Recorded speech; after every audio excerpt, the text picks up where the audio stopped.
Election commission ने आम इंतखाबात की तारीख का ऐलान कर दिया। एलामिया के मुताबिक आम इंतखाबात जनवरी के आखिरी हफ्ते में कराए जाएंगे। हल्का बंदियों से मुतल्लिका इब्तदाई फहरिस्त 27 सितंबर को जारी की जाएगी। हल्का बंदियों पर एतराज़ात के बाद हतमी फहरिस्त 30 नवंबर को शाया की जाएगी। बात करेंगे, आजिज़ जमाली हमारे साथ मौजूद हैं। आजिज़, अपडेट कीजिएगा इस बारे।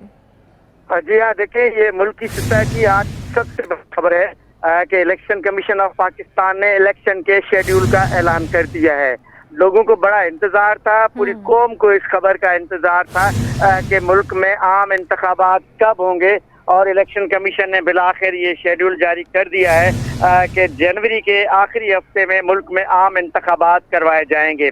आज जो इलेक्शन कमीशन ऑफ पाकिस्तान का एक भरपूर इजलास हुआ है जिसमें सियासी जमातों के नुमाइंदे भी शरीक हुए थे। उसके बाद फिर इलेक्शन कमीशन ऑफ पाकिस्तान का अपना इजलास हुआ जिसमें पूरी हल्का बंदियों का जायजा लिया गया और बताया गया कि हल्का बंदियों की इब्तदाई फहरिस्त जो है वो 27 सितंबर को शाया कर दी जाएगी।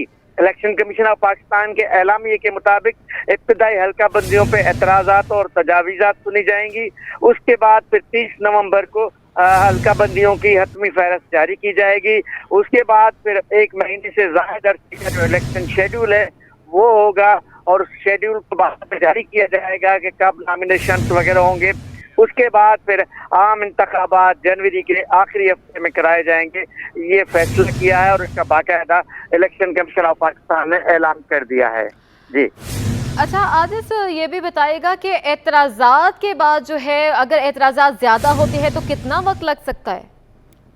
जी, हल्का बंदियों पे इन्होंने एतराज़ात का वक्त दिया है 27 सितंबर से लेके 30 नवंबर तक, यानी 27 सितंबर को इसी महीने ये हल्का बंदियों की इब्तदाई फहरिस्त जारी करेंगे। उसके बाद उस पर सियासी जमातों को अगर तजावीज़ देनी है तो इलेक्शन कमीशन बाकायदा उनको बुलाएगा।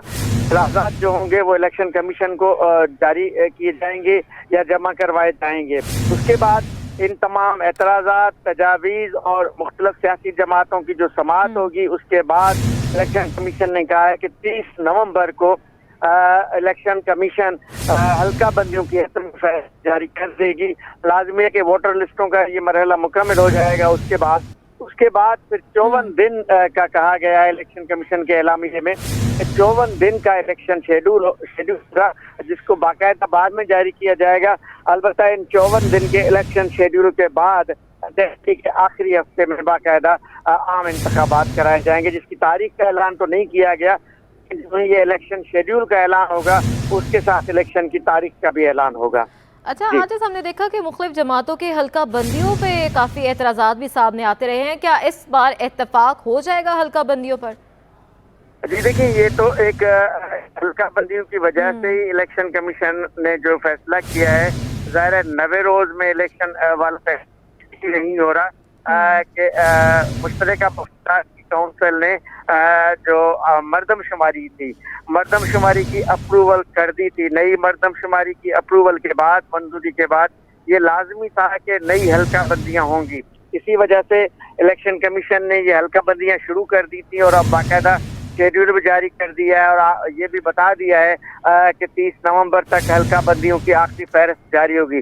अगर इस दौरान हल्का बंदियों पर किसी को एतराज है, खासतौर पर सियासी जमातों को एतराजात हो सकती हैं। सूबा सिंध की मरदमशुमारी और कराची की मरदमशुमारी पे पहले से ही एतराजात थे, और बहुत सियासी जमातों को कराची में हल्का बंदियों पर भी एतराजात हैं। तो ये एतराज़ात यकीनन इलेक्शन कमीशन के सामने उठाए जाएंगे। इन एतराज़ात को मद्देनजर रखते हुए फिर इनकी नज़रसानी की जाएगी।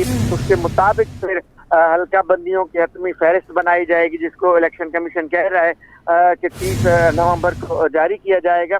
तो यकीनन ये आप दुरुस्त कह रही हैं कि हल्का बंदियों के एतराज़ात सामने आएंगे, और ये सियासी जमातों के इन एतराज़ात पर यकीनन इलेक्शन कमीशन ऑफ पाकिस्तान नज़रसानी भी करेगा, नजरसानी भी की जाएगी। आजिज़ जमाली, अगर हम देखते हैं कि अभी भी सियासी जमातें कुछ ऐसी भी हैं जिनको काफ़ी एतराज़ात भी हैं, काम के हवाले से भी शरकायत में इस तरह से हो भी रहा है।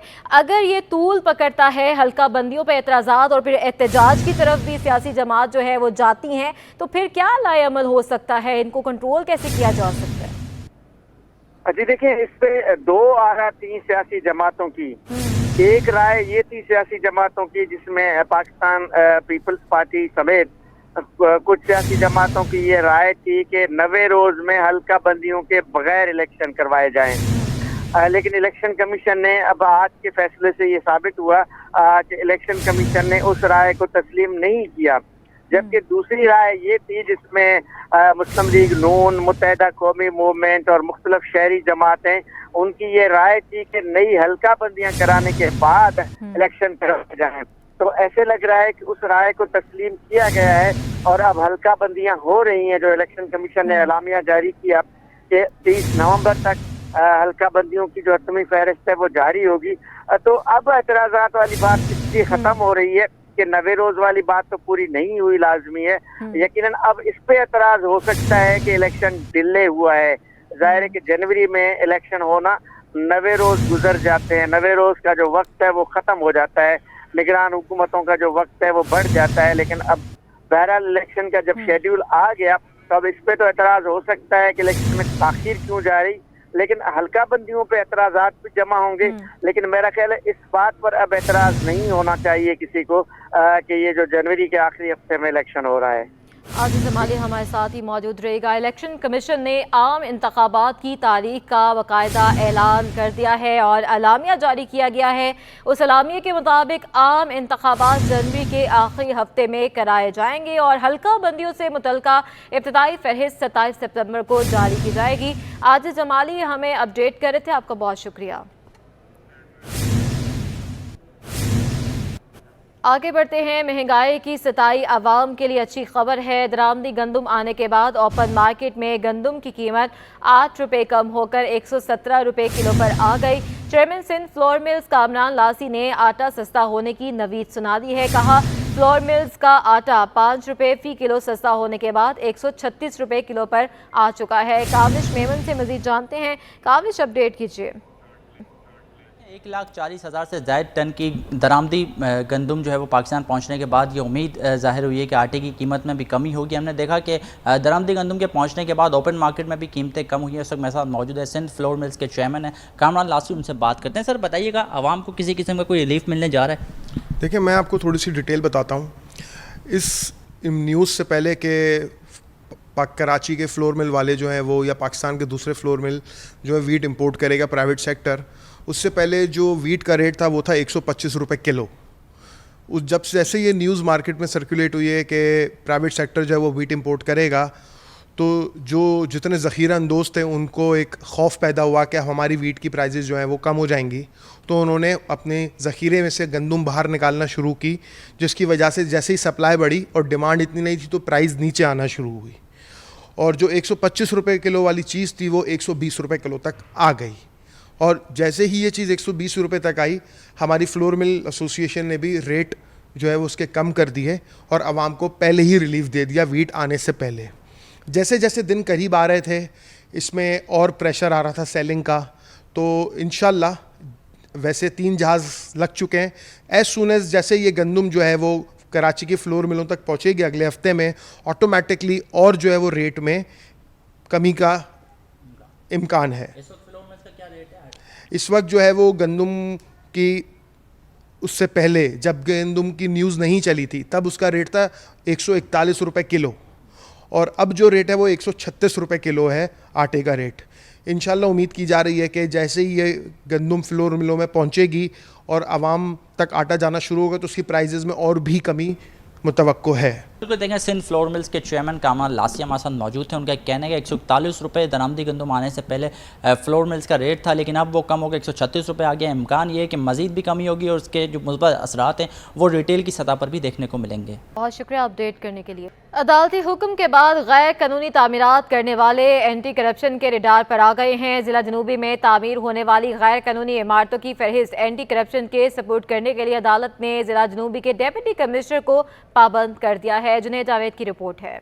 जिला जनूबी में गैर कानूनी तामीरात करने वालों के गिर्द घेरा तंग इकदामात का फैसला इंतजामिया ने सफ बंदी शुरू कर दी। ग्लोबल फाउंडेशन की जानिब से जिला जुनूबी में गैर कानूनी तामीरात के खिलाफ दरख्वास्त पर अदालत ने एंटी करप्शन से कार्रवाई के हवाले से जवाब तलब कर लिया। अदालत ने जिला जुनूबी में तामीर इमारतों की फहरिस्त एंटी करप्शन के सुपुर्द करने के लिए डिप्टी कमिश्नर को पाबंद कर दिया। अदालती हुक्मनामे के बाद गैर कानूनी तामीरात करने वालों के खिलाफ एंटी करप्शन मुतहर्रिक एंटी करप्शन ने रजिस्ट्रार को गैर कानूनी फ्लैट्स की सबलीज जारी करने से रोक दिया। ग्लोबल फाउंडेशन के सरबराह अहमद कादरी कहते हैं कि हमने DGSBCA डायरेक्टर साउथ समेत एंटी करप्शन को खत लिखे थे। जवाब न मिलने पर अदालत से रुजू किया। गैर कानूनी तामीरात से कौमी खजाने को बड़ा नुकसान पहुंच रहा है। ये गैर कानूनी तामीरात के एवज हमें ही नुकसान हो रहा है। हुकूमती खजाने को भारी धचका लग रहा है। लाखों नहीं करोड़ों अरबों रुपए का नुकसान हो रहा है और ये नुकसान मुल्क को ज़रूर हो रहा है, लेकिन ये राशि अफसरान जो सिंध बिल्डिंग कंट्रोल अथॉरिटी के बेटे हैं,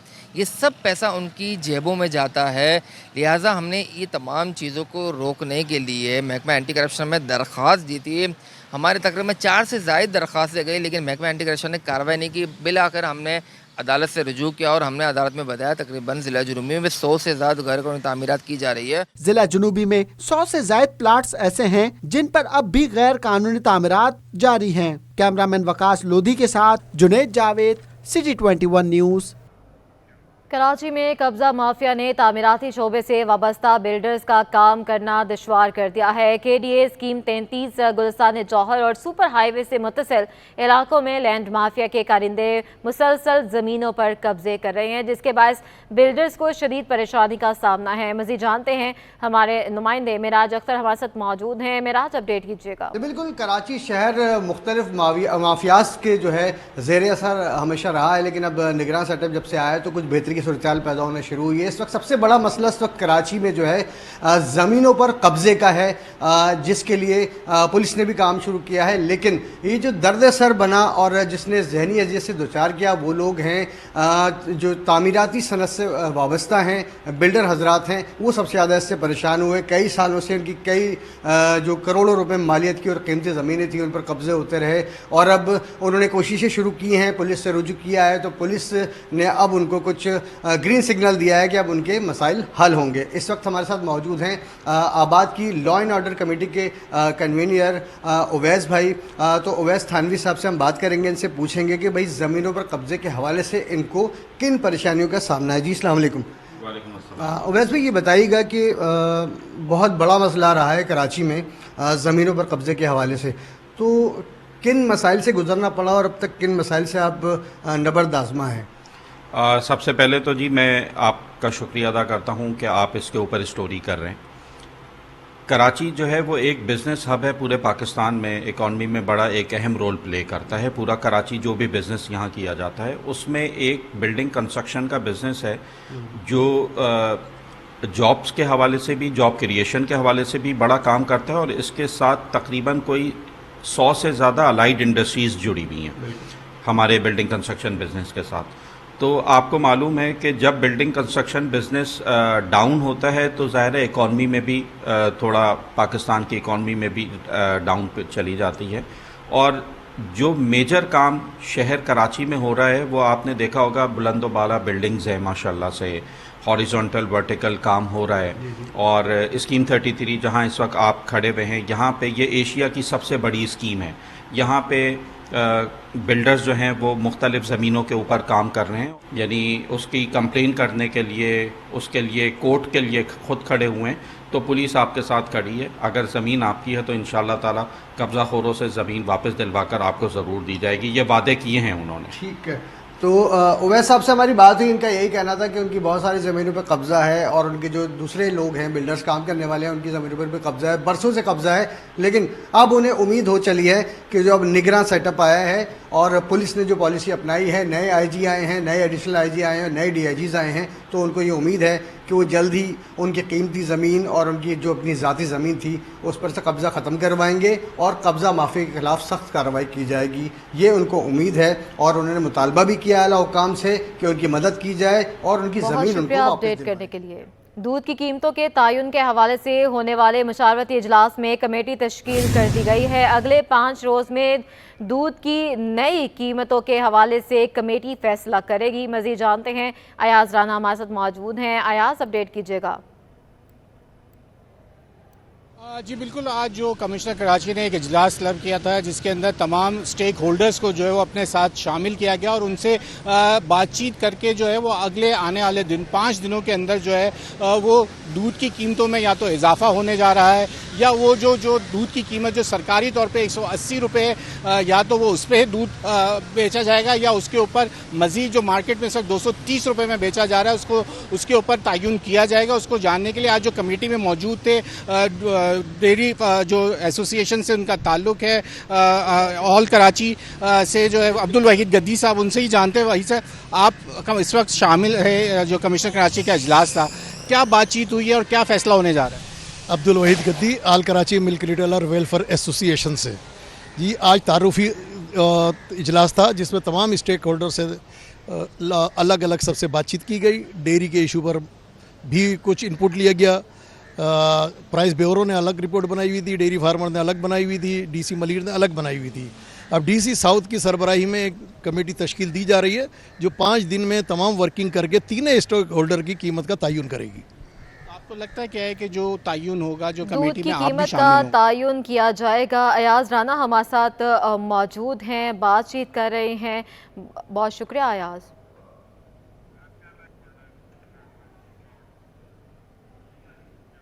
महकमा बल्दियात और महकमा मेहनत और अफरादी कुव्वत में अहम फैसले। 2 अफसरान को ओहदों से फारग करने का फैसला। प्राइवेट सेक्रेटरीज के ओहदों पर तैनात अफसरान को फारग किया जाएगा।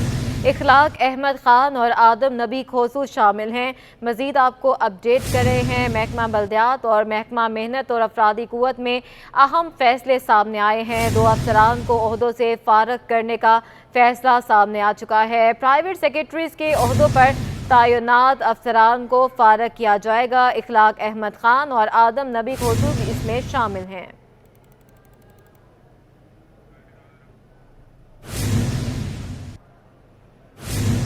कराची मेट्रोपॉलिटन कॉरपोरेशन में चेयरमैन पीपल्स पार्टी बिलावल भुट्टो की सालगिरह की तकरीब का एहतमाम। मेयर कराची बैरिस्टर मुर्तज़ा वहाब और डेप्यूटी मेयर सलमान अब्दुल्ला मुराद की खुसूसी शिरकत है।